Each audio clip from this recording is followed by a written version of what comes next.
My dear Bagginses and Buffins. By the blood of our people, are your lands kept safe? I see in your eyes the same fear that will take the heart of me. So do all who live to see such times. By all that you hold dear, this good earth. There's some good in this world, and it's worth fighting. And then I also, I don't know if we're here yet on your notes, but when they are together on their raft, just the two of them, and his necklace drops out of his shirt, do you think he did that on purpose? Yeah, I know that comes up later, but yes, I do. I thought that's what I thought. Yeah, he does this on purpose to like start Yeah. leading her down a path to who he is trying to pretend to be. Yeah. Yeah. Okay. But I think we go to the dwarfs first before we get there. So Mm. Elrond, You're right. Elrond lets. It seems like Elrond lets Durin win. I think we find out later he did. And Durin is kind of a sore winner. And Elrond has Durin escort him out. Then we have that whole thing. We talked about this before. Elrond missed a lot, 20 years. Durin is mortal. Yeah. So it's kind of an interesting dynamic for like a friendship between mortals and immortals. Yeah. And how they interact. Like the immortal might not appreciate that 20 years is like a generation. Yes. For Yeah. immortals. No, I've said it. I said it when we first watched this episode, and I'll say it again here. This is a great scene, and it's one of the best written scenes in the entire show. Is this moment here where we actually get to see an elf realizing they are out of touch with the other races because of their immortality, and like Elrond is finally understanding like what it is to mean to like what a life means, because it's not just like showing up every 20 years or randomly, like because elves can just do that. They have nothing bad will happen in Valinor. They can just pop in whenever. Here, if you miss, like you said, 20 years, you miss everything. So I really like this scene. As far as Elrond losing deliberately, he's gonna lose this. I do not want an elf to win this battle. I know elves are super strong, but I think if he does lose this deliberately, I hope he was at least kind of tired. Like, Yeah. Because elves can't. I mean, they are really good at a lot of things, but there needs to be some things that they're not good at, and that's like the point of why these other races are needed to help with the ring, for example, and all this stuff. So like I do think that the dwarf should win this contest. Otherwise it's kind of silly to have this contest and elves can just barge in whenever. That's a good point. so while he may have done it deliberately, I do think he was like, hey, I'm tired of this, like even if I win they could kick me out or whatever, like who cares, I'm just gonna lose here and talk to him. Which, yeah, I think he should have done that almost immediately if he wasn't gonna go all the way. So, but yeah, I really like this lift scene. Yeah, I said it's good. Elrond seems sincere. Yes. And then we go to meet the family. So Disa's like a sober second half to Durin. She's more welcoming to Elrond. And we get our first taste of like dwarven hospitality. Yep. And this is where we see both those characters are really fun on the screen together, so that's why I hope we see more of them together. And I've seen some people say they don't like it, and to that I was thinking, imagine Gimli with his wife, whoever that might be. How do you think that scene would look? And I think it would look something very similar to this. So yeah. I really think these two actors are working the scene brilliantly here. And then I commented, so the dwarves sing to the mountain to know where and where not to dig, and I wrote, this seems like something Celebrimbor would admire. Yeah. If he heard that. And we learned that Durin raised and kept this tree that Elrond gave him for all these years. So he never forgot Elrond. He was always like important to him. Yeah. Even though he's kind of, so that was a nice touch. So we're back on the. Unless you have more to say, I think we're at the raft. So this is when Yeah. Halbrand deliberate. That's when the Halbrand seal is revealed, and I agree. I think it's deliberate, and he also like kind of provokes her. Says, "Where are you running?" Yeah. And then he has no like he reveals straight up, oh, it was orcs in the Southlands. Yeah. So that this is, pissed me off. what I wrote down is wait. What is Halbrand's plan? So this is all very. This seems like it could be calculated. Yeah, it's all calculated, but I don't get what, because we know what happens. I'm still unsure of why he does this here. I guess when we see those episodes, I'll be able to maybe connect the dots. But from my understanding, it is kind of, I don't know if it's needed for there to be a battle down in the Southlands. Yeah. But luckily for both of them, including Sauron here, they'll have some other ways of transportation soon. But we're not there yet. Okay, so we have Bronwyn running home, and then I guess we're in the tunnels too with Arondir. So the tunnel visuals are good. There's flooded bits. It feels creepy. And then these hands pull Arondir in. Yeah. Into the seaweed or whatever it is.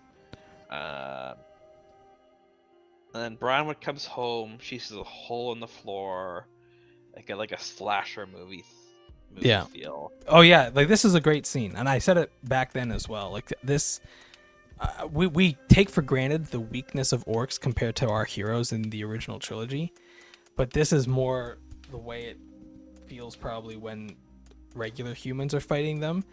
And I even put this note down that might interest some people. This is probably as close as we're going to get, at least for the time being, to the Scouring of the Shire.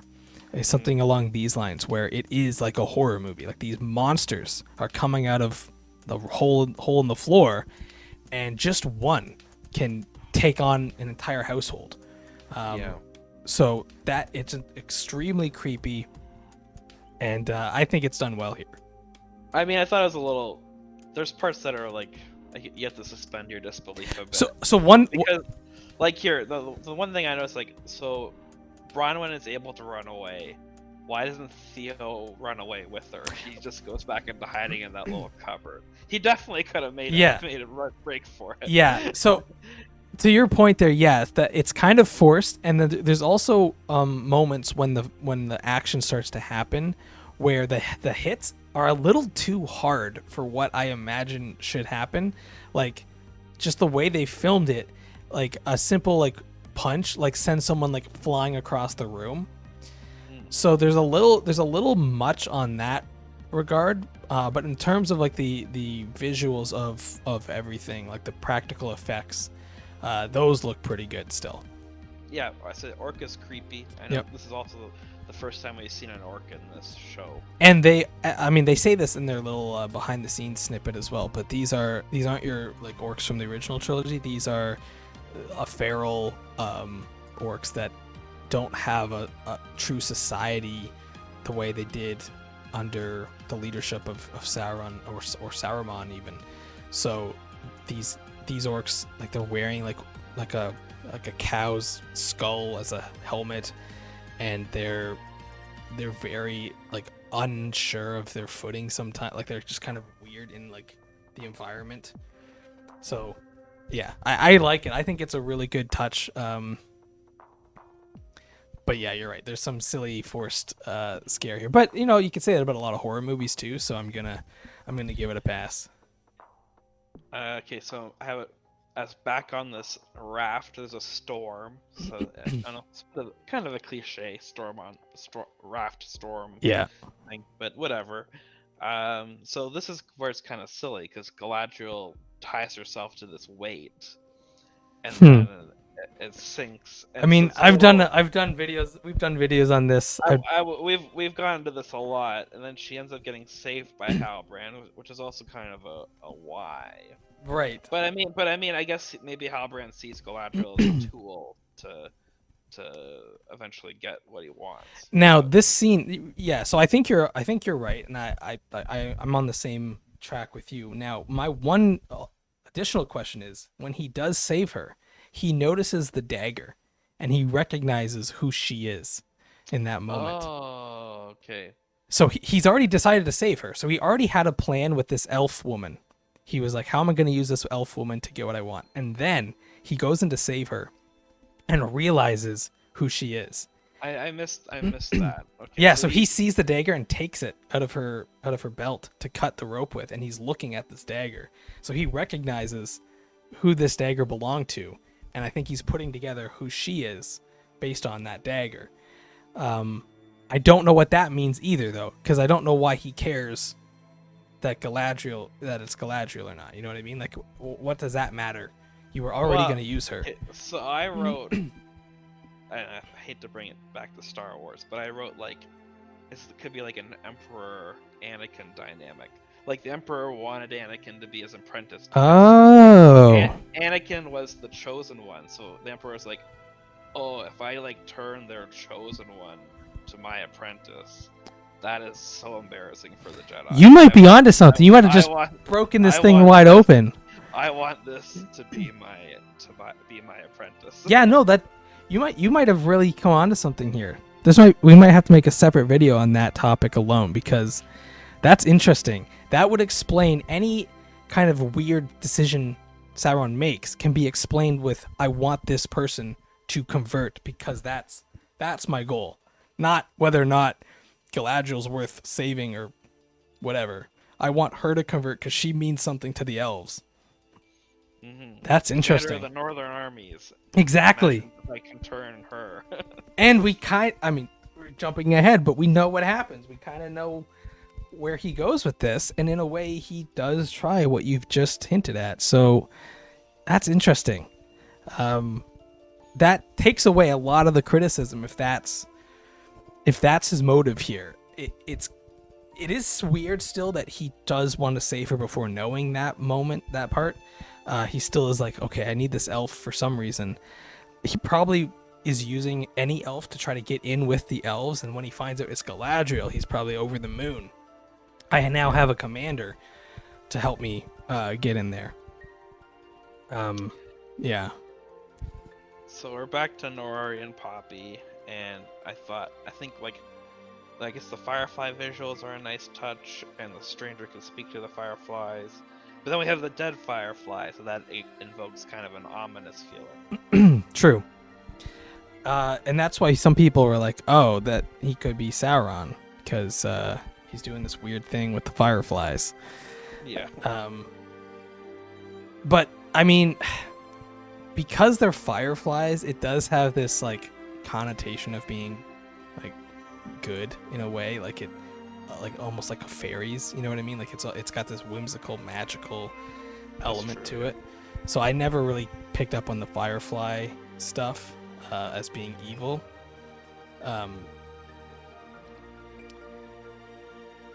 Yeah. So where we go next? I just said I think we're meeting the Dwarf King, Durin's dad, and he's cool. Yes. That's all I wrote. That's what I wrote. Well, I wrote. The King of the Dwarves the actor does a great job in his limited few lines and scene, because he commands the entire scene. Like he does a great job of how he moves and speaks in this scene. So very well done by the actor, and the directors for getting that image, because it works where it's funny. He's like, it's such an interesting character, and part of it is because we don't see much of him. But another part of it is you see the scene like that, and you're fixated on him, and so you want to see him more, and so you have this like this longing, and always leave the audience wanting more kind of thing. So yeah, very good job on that part. And then I think we have Theo with the hilt. And Yeah. so it's like a ring-like dynamic. I don't think I even mentioned. We didn't talk about. Maybe I skipped it. It didn't seem important, but I mean, there's a whole scene of them finding the hilts under the floorboards at Waldrick's barn. Yeah. That one we kind of danced over when it came to Waldrig almost punching out that kid. I made a joke of it a few episodes ago where they bring up Theo's dad in that scene, and they Theo's dad could be Tom Cruise. yeah, exactly. Oh, and just like how the whole town knows about this romantic situation with Bronwyn and an elf, which is very taboo in that town. But yeah, so I will say, like, even the people who don't like the show for the plot and some of the acting, they have to at least give credit that the show does a lot of practical effects, and that's something we need to at least hold up and say, hey, this is what we want more of. You can use CGI around the edges to make it come together, but this just looks better when it's done this way versus pure CGI. And so I do really appreciate the show going in that direction. For all these different scenes, everything from like the actual sets of the towns and like these key scenes for the elves and dwarves, to even the shipwreck scene. Obviously CGI is going around in the background, but they actually did do like this kind of floating shipwreck tank scene in real water. So like it's even that scene has weight to it when things crash and move. So I think that's an important part that gets overlooked with all the discourse around the lore and the dialogue and that kind of stuff. Yeah. They said the migration of the tower is a cool visual. That's like a lot of people walking there. Yep. And then I think it ends. The ship rescues. Yeah. So the raft. yeah, I end my last comment is, wow. Luckily, Galadriel is saved again by someone, because now she was stuck on a raft with Sauron, and then a ship happens to come by. Just back to the one thing you mentioned about the town, kind of migrating. The set pieces, like, that's what I'm talking about. Where like a small scene like that still looks really neat because they took the time to build a set and they could use it as a backdrop. Or in this case, it's like a foreground, like little partial gate and wall type thing. And it's really cool to see that because they do the same thing in Fellowship. You've got a lot of these scenes where they're kind of traveling, and some of it is on location and some of it is inside of a studio, but it's always got this, there's always things for them to actually interact with, versus you see some like Marvel stuff and the whole thing is green screen. Like there's no physical props or anything. Yeah. So I just really appreciate that they're at least, they have like physical trees and physical stuff for them to walk on, where it looks and it feels like when they step down on things, it feels real. When they touch wood and touch things, there's an impact there that you get that's missed when it's just a pure CGI thing. So I want to make sure that the show gets the credit it deserves in that regard. At the very least, if you're going to disagree with us on all this other stuff, I think you'll at least appreciate that for what it is.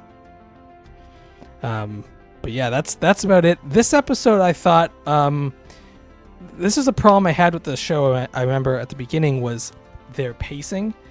This episode, I liked this episode on second visit. I think it's stronger than the first episode. I remember the first time I watched, I thought this was a bit of a weaker episode, despite having some strong moments, because you don't have heart-wrenching emotional scenes combined with action, combined with a little bit of comedic relief. You don't kind of get that fluid transition of different feelings. This one, it's still kind of setting things up, but it's now just being a bit more serious tone, and so you don't really have the contrast with a battle with another type of scene. So it does kind of feel more heavy and therefore kind of felt longer in a way.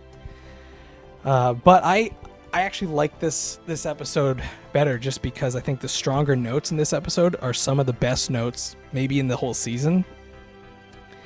So yeah, that's my sort of take on an episode like this, where you have to be ready for more heavy,